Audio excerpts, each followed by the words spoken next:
All right, hello there, my friends, and thank you for joining us for another session of using the computer app Mataka to look at stuff in outer space.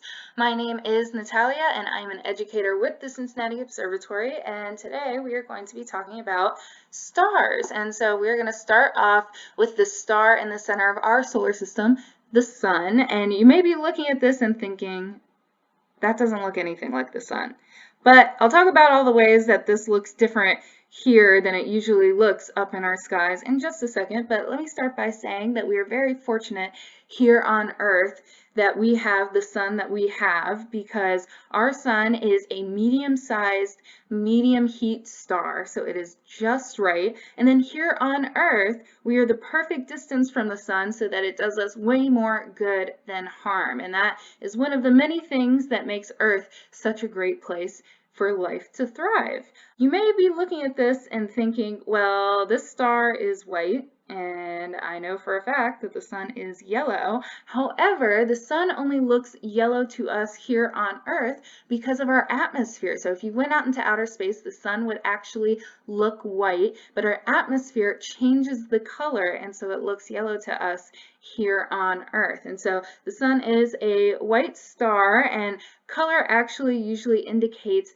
the temperature of a star. And so our star is actually classified as a yellow dwarf, which can be kind of confusing, but yellow dwarfs can actually run anywhere from yellowish color to a whitish color, and so that makes it a medium heat star. It's kind of counterintuitive because here on Earth we think of red as being hot and blue as being cold. However, in outer space, the hottest stars are blue stars and the coldest stars are red stars, and white stars and yellow stars are kind of in the middle. But something else that you may notice here on the sun are these dark spots, and these dark spots are actually called sunspots, and sunspots are basically just portions of the sun that are slightly colder. Those kind of come and go, they're not a permanent thing. But then as well, there are also things called solar prominences and solar flares, which are these really cool looking explosions of gas off of the surface of the sun.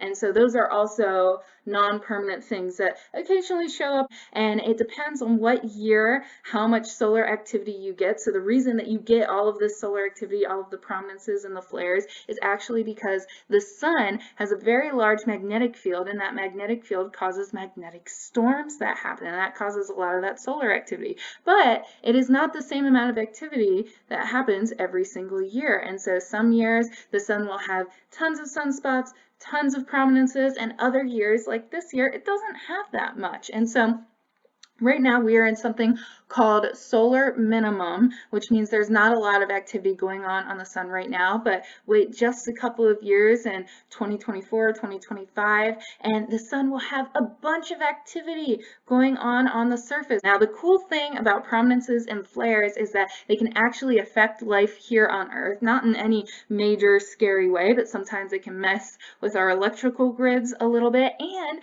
they're also what help cause the northern lights. And so on years that there is more solar activity, there is actually a lot better chance of seeing a cooler, brighter northern light show than usual, which is pretty awesome. But let's go ahead and take a look at another star. And so this right here is Sirius. This is another star that is somewhat close to us, not as close as Alpha Centauri is, but the reason that Sirius is significant is that during a lot of the year, this is the brightest star in our sky. So during the wintertime and the springtime, the brightest star that you will see is Sirius. Now, it's still not as bright, obviously, as the moon or as Venus, but a lot of times it is either the second or third brightest thing in our skies. And so Sirius, the reason that it looks so big is both because it is somewhat close to us, but also because it is so bright. It is 25 times brighter than the sun is, which is pretty impressive. But I'm going to show you guys where this is in the sky so you can go outside and try to see if you can find it for yourself tonight if you have some clear skies.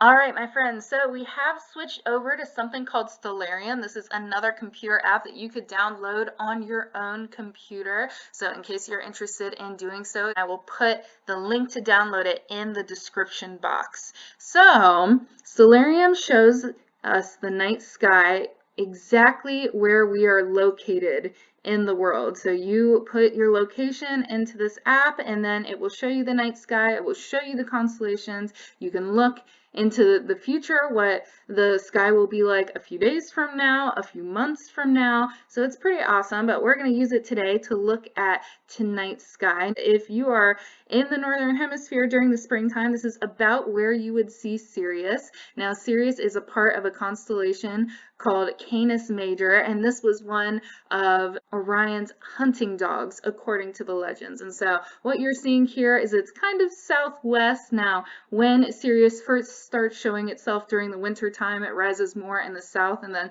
throughout the months it kind of moves more west. But the interesting thing about this constellation here is that the brightest star is Sirius, and it is a dog constellation. And so for any of you Harry Potter nerds out there, if you remember which character is Sirius, what kind of animal does he turn into in those movies?